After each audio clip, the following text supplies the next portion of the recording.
Mummy मैं पास हो गई। મમ્મી મેં પાસ હો ગઈ. આ શબ્દો છે સાક્ષી નામની દીકરીના. આ ફક્ત એક દીકરીના પાસ થવાની ખુશી નથી.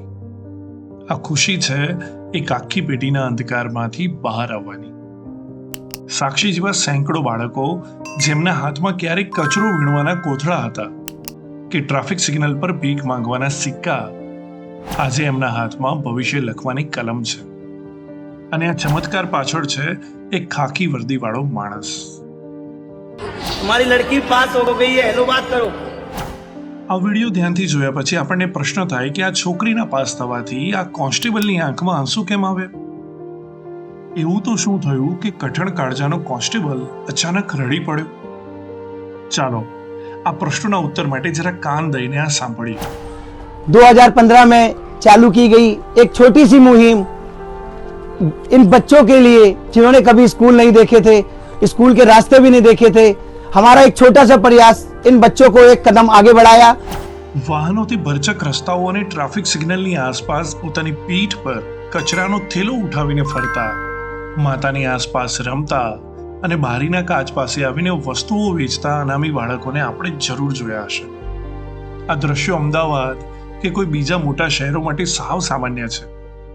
આ માસૂમ બાળકોને જોઈને આપણને દયા આવે, આપણે 2-5 રૂપિયા આપીએ છીએ અને પછી આગળ વધી જઈએ છીએ.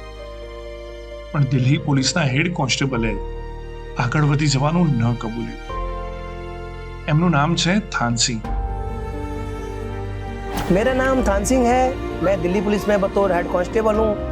पीएस नॉर्थ डिस्ट्रिक्ट, पीएस कोतवाली रेड फोर्ट पे मैं पोस्टेड हूँ. और यहाँ पर मेरी एक छोटी सी पाठशाला चलती है जिसको लोग बाग सपनों की पाठशाला और थान सिंह की पाठशाला कहते हैं. દિલ્હી પોલીસમાં હેડ કોન્સ્ટેબલ તરીકે ફરજ બજાવતા થાનસી માટે ડ્યુટી માત્ર કાયદો અને વ્યવસ્થા જાળવવાની નહોતી.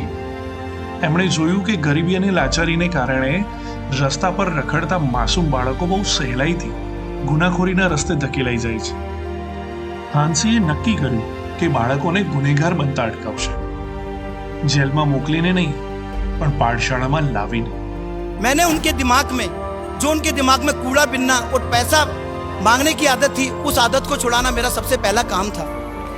उस काम को मैंने खत्म करने के लिए अपनी जेब से खुद खर्चा करता रहा. कभी चिप्स, कभी बिस्किट, कभी कुछ खिलाता रहा. ऐसे करते करते टाइम बीतता गया. 1-2 महीने बाद मैंने उनके हाथ में कॉपी पकड़ा दी. અને વર્ષ 2015માં એમણે શરૂ કર્યું એક ભગીરથ કાર્ય. આ કાર્ય જરાય સરળ નહોતું. કલાકોની પોલીસ ડ્યુટી પછી થાક્યા વગર રખડતા બાળકોને ભેગા કરીને તેમણે તેમની સાથે વાત કરવાનું ચાલુ કર્યું. તેમને ધીમે ધીમે નિયમિત કર્યા અને ત્યાર પછી તેમના હાથમાં પકડાવી પેન.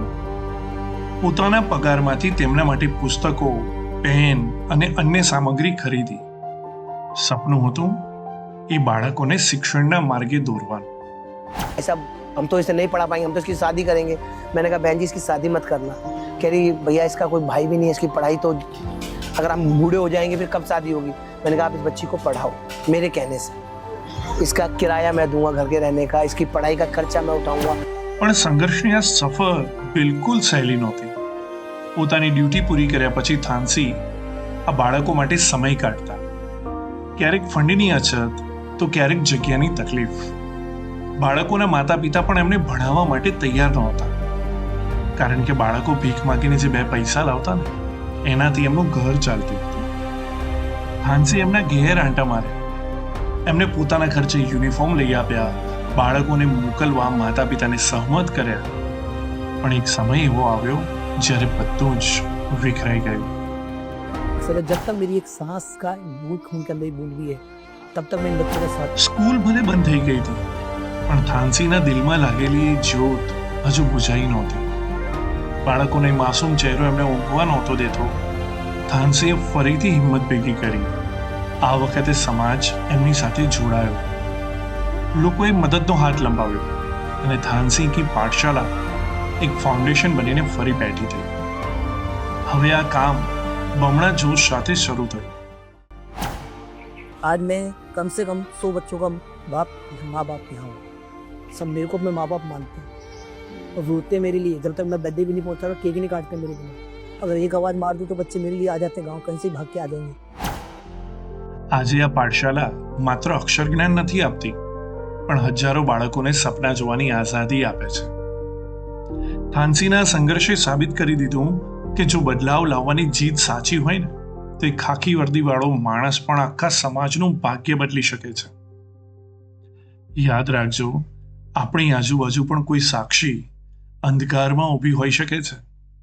બસ જરૂર છે થાનસી જેવો એક હાથ લંબાવવાની.